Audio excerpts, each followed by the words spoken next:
Welcome everyone. आज के इस लेक्चर में हम पढ़ने वाले हैं पाइथन कंट्रोल स्टेटमेंट्स। वैसे तो पाइथन की कंट्रोल स्टेटमेंट बहुत सारी हैं। आज मैं आपको दो जो स्टेटमेंट्स हैं वो करवाऊंगा। तो आज हम देखेंगे कि डिसीजन मेकिंग किस तरीके से की जाती है प्रोग्रामिंग में, how to make decision, how to use if statement and how to use if else statement. और एक कॉन्सेप्ट है आपके पास पाइथन में जिसको हम कहते हैं इंडेंटेशन। तो इंडेंटेशन को कैसे यूज़ करते हैं, उसके बाद हम कुछ प्रैक्टिकल एग्जांपल्स देंगे। तो डिसीजन मेकिंग के बारे में मैं बता देता हूँ आपको कि जब भी आप प्रोग्राम बनाते हो तो जनरली आपका प्रोग्राम जो है वो एक लीनियर फ्लो में नहीं होता है। मोस्ट प्रोग्राम जो है एक नॉन लीनियर फ्लो में होते हैं। तो नॉन लीनियर फ्लो का मतलब ये होता है कि आपका प्रोग्राम जो है बहुत सारी चीज़ों को चेक करता है और उन चेक्स के ऊपर वो फर्दर डिसीजन लेता है। ऐसे डिसीजन जिसमें कोई चीज़ कोई वैल्यू या कोई चीज़ जो है ट्रू है या किसी चीज़ को चेक किया जाए, तो ऐसे प्रोग्राम जो है बहुत कॉमन होते हैं। तो अगर आप ऐसे कोई प्रोग्राम बनाना चाहते हो कि जो कि कुछ चेक करना चाहता है पहले, आगे प्रोसीड करने से पहले, तो वहाँ पे हम डिसीजन मेकिंग को यूज़ करते हैं। ऐसे प्रोग्राम बनाना जो कि मल्टीपल ब्रांच में एग्जीक्यूट कर सकते हैं, उनको हम बनाते हैं डिसीजन मेकिंग स्टेटमेंट से। तो जो सबसे कॉमन आपका स्टेटमेंट है वो आपके पास इफ़ स्टेटमेंट, और इफ़ स्टेटमेंट का जो सिंटैक्स है वो किस तरीके का है। आपने लिखना है इफ़ स्मॉल में, फिर आपके पास पैरेंथेसिस में आपने एक कंडीशन लिखनी है। इसके बाद आपने ये कॉलन लगाने हैं दो। ये कॉलन डिनोट करता है कि इफ़ ब्लॉक शुरू हो गया है। और उसके बाद जो भी आप स्टेटमेंट लिखोगे वो स्टेटमेंट आपको इंडेंट करनी है राइट साइड को। अब इंडेंटेशन का मतलब क्या होता है? इंडेंटेशन का मतलब ये होता है कि जो भी आप स्टेटमेंट लिखोगे वो आप डायरेक्टली इस ब्लॉक के नीचे नहीं लिखोगे। अगर आपने कोई भी स्टेटमेंट लिखनी है तो आप यहाँ से स्पेस छोड़ोगे। ये जो आप देख रहे हो पोर्शन, ये एक स्पेस छोड़ा गया है। तो ये स्पेस एक टैब के बराबर होता है जनरली, या 4 स्पेसिस के बराबर होता है। मोस्ट जो आपके पास कोड एडिटर है वो जानते हैं कि आप पाइथन यूज़ कर रहे हैं, तो वो ऑटोमेटिकली जब आप टैब दबाते हो तो वो ऑटोमेटिकली आपके लिए 4 स्पेसिस का एक इंडेंट क्रिएट कर देते हैं। जितनी भी आप स्टेटमेंट लिखना चाहते हो वो आपको इस ब्लॉक के ठीक नीचे लिखनी है, इस तरीके से जो भी आप स्टेटमेंट लिख रहे हो। तो ये जो स्टेटमेंट जो भी आप लिखोगे, इसके बाद एक स्टेटमेंट, दो, तीन, चार, जितनी मर्जी स्टेटमेंट आप लिख सकते हो, ये तभी मानी जाएंगी इफ़ के अंडर अगर ये इंडेंटेशन जो है वहाँ पे एग्जिस्ट करती है। अगर नहीं करती है तो पाइथन आपको एरर दे सकती है, या उन स्टेटमेंट को इफ़ ब्लॉक से वो बाहर एज्यूम कर सकती है।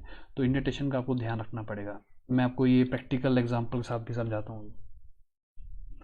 क्योंकि पाइथन एक ऐसी लैंग्वेज है जो कि करली ब्रैकेट्स को यूज़ नहीं करती। अगर आपने किसी और प्रोग्रामिंग लैंग्वेज को देखा होगा तो वो ब्लॉक्स क्रिएट करने के लिए करली ब्रैकेट्स यूज़ करती है, और बहुत बहुत सारी लैंग्वेजेस हैं जो करली ब्रैकेट्स को यूज़ करती है।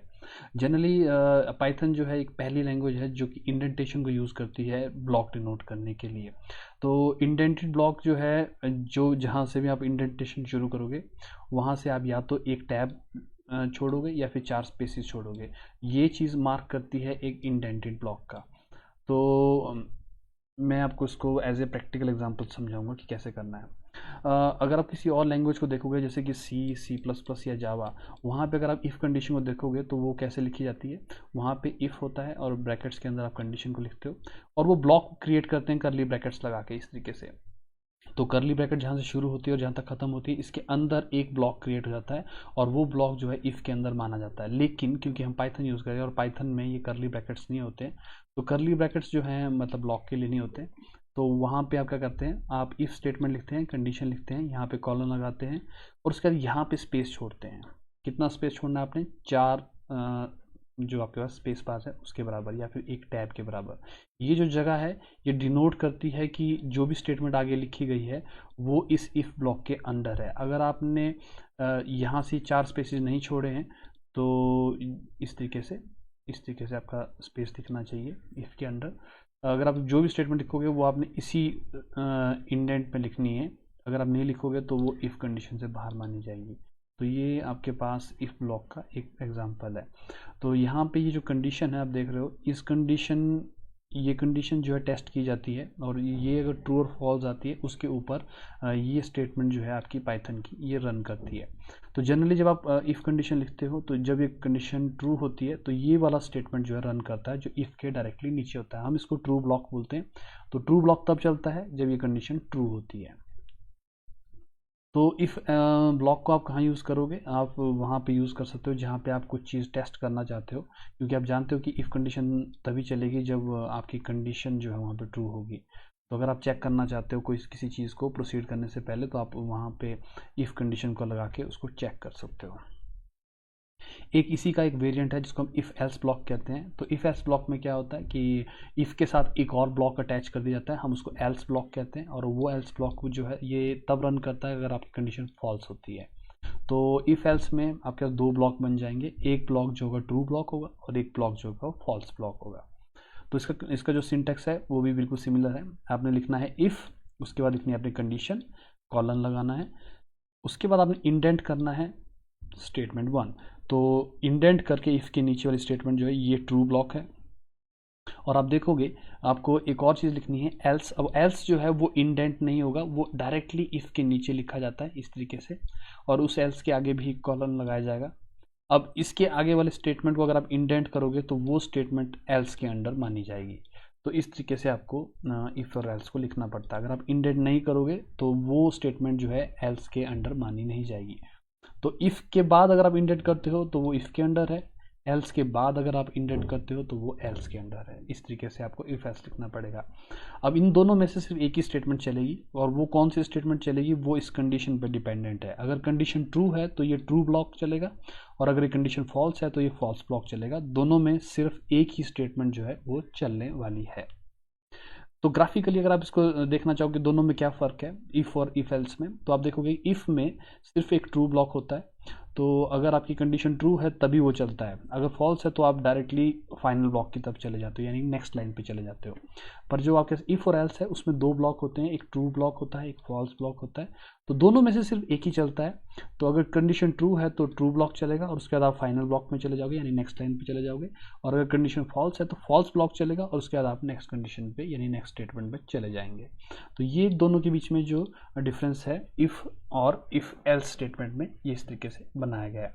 आप चाहो तो इफ़ एल्स के अंदर फर्दर एक और इफ़ एल्स लगा सकते हो, हम उसको नेस्टेड इफ़ एल्स बोलते हैं। अभी के लिए आप नॉर्मल इफ़ एल्स यूज़ करें। अब हम इसके कुछ प्रैक्टिकल एग्जांपल लेने वाले हैं, तो मैं आपको बताता जाऊंगा। ये प्रैक्टिकल एग्जांपल जो हैं ये आपने आपकी प्रैक्टिकल नोटबुक में भी आपने इसको नोट करना है।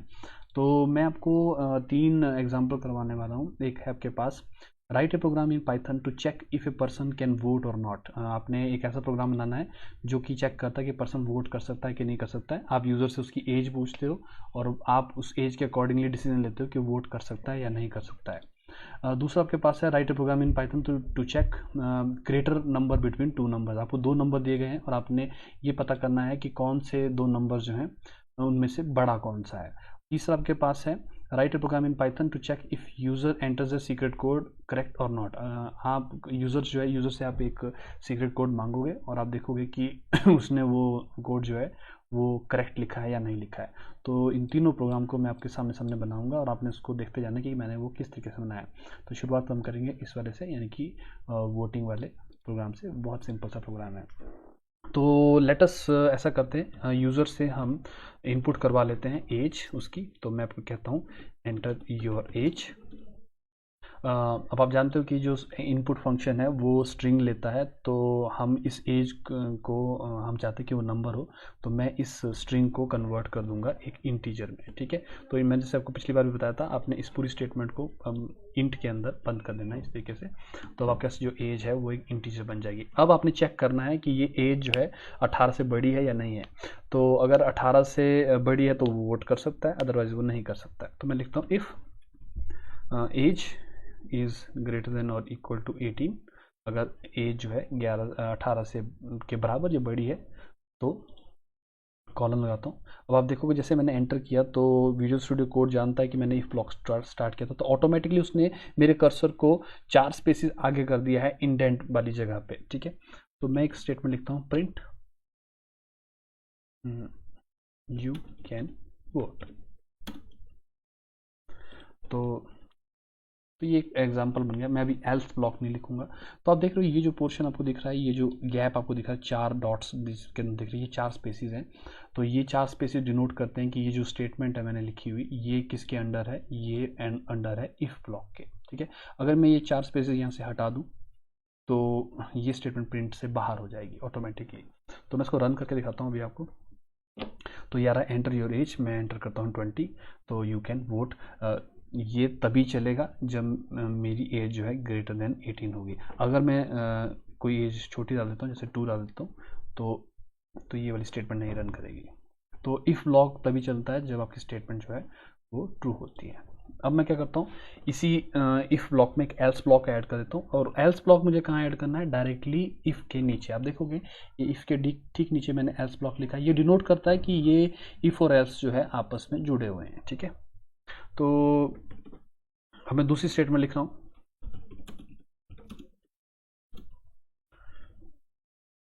तो अब मेरे पास 2 स्टेटमेंट्स हो गई हैं। अब आप देख सकते हो यहाँ पे मेरे पास 2 स्टेटमेंट में पहली स्टेटमेंट है if age is greater than 18, अगर एज जो है 18 से बड़ी है तो प्रिंट होगा you can vote, otherwise print होगा यू कैन नॉट वोट। तो अगर आपने 18 से ऊपर वाली एज डाली तो vote you can vote, otherwise you can not vote. तो रन करते हैं, 20 डालेंगे यू कैन वोट, दोबारा रन करता हूँ, 2 डालूंगा यू कैन नॉट वोट। तो आप देख सकते हो कि दोनों में से सिर्फ एक ही स्टेटमेंट जो है वो रन कर रही है। तो ये आपके पास एक छोटा सा प्रोग्राम बन जाएगा जो मैंने आपको बताया फर्स्ट प्रोग्राम, कि अगर आपने देखना है कि पर्सन वोट कर सकता है कि नहीं कर सकता है, एक बहुत ही सिंपल सा प्रोग्राम इस तरीके से आप बना सकते हो। वीडियो को पॉज करके आप इसको नोट कर सकते हो। सेकंड प्रोग्राम आपके पास है। सेकंड प्रोग्राम है कि आपको 2 नंबर दिए गए हैं और आपने 2 नंबर में देखना कि बड़ा कौन सा है। तो चलो दोबारा से मैं इसको हटा देता हूँ यहाँ से, लेटस हटाने की जरूरत भी नहीं है। तो मैं लिखता हूँ एंटर फर्स्ट नंबर इस तरीके से, और एक और स्टेटमेंट बना देता हूँ वैसे ही, एंटर सेकेंड नंबर। तो अब आप देखोगे कि मैं यूज़र से 2 नंबर मांग रहा हूँ। एक नंबर को मैं स्टोर करूँगा एक्स वेरिएबल में, ये एक्स वेरिएबल है, दूसरा को स्टोर करूँगा वाई में। अब मुझे कंपेयर करना है कि कौन सा नंबर बड़ा है और कौन सा छोटा है, ठीक है। तो बहुत सिंपल सा कंपैरिजन है, आप दोनों वेरिएबल को आपस में कंपेयर कर सकते हो। If x is greater than equal to y, तो आप लिख सकते हो x इज़ ग्रेटर या फर्स्ट नंबर इज़ ग्रेटर, इस तरीके से। और अगर ऐसा नहीं है तो आप लिख सकते हो सेकेंड नंबर इज़ ग्रेटर। तो बिल्कुल उसी तरीके से जैसे हमने प्रोग्राम बनाया था। तो यहाँ पे आप देखोगे, यहाँ पे हम कंपैरिजन किसका कर रहे हैं, एक्स और वाई का। अगर एक्स वाई के बराबर या बड़ा है तो हम लिखते हैं कि फर्स्ट नंबर जो है आपके पास, फर्स्ट नंबर जो है वो बड़ा है। और अगर ऐसा नहीं है तो हम बोलते हैं सेकंड नंबर बड़ा है। ऑटोमेटिकली हमें पता है कि अगर एक्स बड़ा नहीं होगा तो नेचुरली वाई बड़ा होगा। तो अगर मैं इसको रन करवाऊँ प्रोग्राम को, तो फर्स्ट नंबर जैसे मैं लिखता हूँ 23, दूसरा नंबर 32, तो सेकेंड नंबर इज़ ग्रेटर, क्योंकि जब आप कंपैरिजन करोगे एक्स और वाई का तो ऊपर वाली स्टेटमेंट जो है फॉल्स हो जाएगी, और जैसे ही फॉल्स हो जाएगी स्टेटमेंट तो एल्स वाला ब्लॉक चलेगा। दोबारा से रन करके देखता हूँ, first number is 99, second number is 9, तो फर्स्ट नंबर इज़ ग्रेटर, क्योंकि इस केस में जब आप एक्स और वाई को कंपेयर करेंगे तो ऊपर वाली स्टेटमेंट हो जाएगी ट्रू, और ट्रू वाला ब्लॉक जो है वो रन करेगा। तो एक बहुत ही छोटा सा प्रोग्राम जो कि 2 नंबर को आपस में कंपेयर करता है। वीडियो को पॉज करके आप इसको नोट कर सकते हैं। और थर्ड आपके पास है कि ऐसा प्रोग्राम बनाना है कि यूज़र से हम कहेंगे कि अपना सीक्रेट कोड एंटर करो, और अगर वो हमारे सीक्रेट कोड से मैच करता है तो हम उसको कहेंगे कि ओके आप एंटर कर सकते हैं, अगर अदरवाइज़ हम कहेंगे कि आप एंटर नहीं कर सकते। तो ये भी बिल्कुल वैसे ही उसी तर्ज पे बनेगा इफ़ और एल्स ब्लॉक में। फ़र्क सिर्फ इतना है कि यहाँ पे मैं जो इनपुट है उसको मैं नंबर्स नहीं ले रहा हूँ, बल्कि मैं एक स्ट्रिंग ले रहा हूँ। तो क्योंकि यूज़र जब अपना कोड एंटर करेगा वो एक मैसेज ऐसा टाइप का होगा। तो लेट अस इस वेरिएबल का नाम मैं कोड रख देता हूँ कि एंटर सीक्रेट कोड। तो यूज़र को मैसेज आएगा एंटर सीक्रेट कोड, और वो यूज़र जो भी वैल्यू भरेगा वो चली जाएगी कोड में। अब हम क्या कर सकते हैं, अब हम इस कोड को कंपेयर कर सकते हैं। तो मैं लिखता हूँ कि अगर कोड जो है वो इंडिया के बराबर है तो you have entered right code. आप इसको अपने हिसाब से थोड़ा सा इंटरेस्टिंग बना के लिख सकते हो, ठीक है, रॉन्ग कोड। तो आप देखोगे मैंने 3 आपको प्रोग्राम बनाए, तीनों में क्या फ़र्क था। पहले 2 में हम नंबर्स के साथ वर्क कर रहे थे, यहाँ पे हम स्ट्रिंग के साथ वर्क कर रहे हैं। तो आप देखोगे जब मैंने स्ट्रिंग को कंपेयर करने की कोशिश की है तो यहाँ पे मैंने इक्वल टू ऑपरेटर लगाया है, तो 2 बार इक्वल टू लिखना पड़ता है। अब जैसे ये आपका इंडिया है, मुझे इंडिया बिल्कुल एग्जैक्टली ऐसे लिखना पड़ेगा कैपिटल आई के साथ। तो लेट अस रन दिस, मैं रन करके बताता हूँ आपको। तो अगर मैं लिखता हूँ इंडिया स्मॉल में लिखता हूँ तो है ना रॉन्ग कोड आ जाएगा, लेकिन अगर मैं वैसे लिखता हूँ कैपिटल के साथ तो you have enter right code. तो इस तरीके से आप ना सिर्फ नंबर्स को कंपेयर कर सकते हो और इफ एल्स में यूज़ कर सकते हो, बल्कि आप स्ट्रिंग्स को भी इसमें यूज़ कर सकते हो। तो ये जैसे एग्जांपल था, ये स्ट्रिंग वाला एग्जांपल था। अगर आप सोच रहे हो कि मैंने यहाँ से इंट क्यों हटा दिया, तो वो इसलिए हटा दिया क्योंकि मैं नहीं चाहता था कि जो मैं एंटर करूँ उसका इंटीजर बनाया जाए। ओके, अब मैं थोड़े से आपको एग्जांपल बताता हूँ जहाँ पे आप इंडेंटेशन नहीं करते हो तो क्या होता है। जैसे फॉर एग्जांपल मैं स्प्रिंट वाले ब्लॉक का ये जो इंडेंटेशन है यहाँ पे मैं इसको हटा देता हूँ इस तरीके से। अब आप देखोगे कि मैंने लिखा तो है, लेकिन अब प्रॉब्लम ये है कि अब वहाँ पे इंडेंटेशन एग्जिस्ट करती नहीं है। तो लेट अस सी कि आपका जो पाइथन है वो आपको क्या बोलता है। तो आप देखोगे कि जैसे मैंने इसको कंपाइल करने की कोशिश की, सॉरी इंटरप्रेट करने की कोशिश की, तो इसने आपको कहा इंडेंटेशन एरर। तो बेसिकली ये आपको बता देता है कि आपने जहाँ पे लाइन नंबर 5 में बता रहा है प्रिंट स्टेटमेंट में जो आपने लिखा हुआ है वो आपने गलत इंटेंट किया हुआ है। तो अगर मैं इसको इंडेंट कर दूं तो ये आपका स्टेटमेंट जो है वो चल पड़ेगी। अब मैं एक स्टेटमेंट और लिखने वाला हूँ।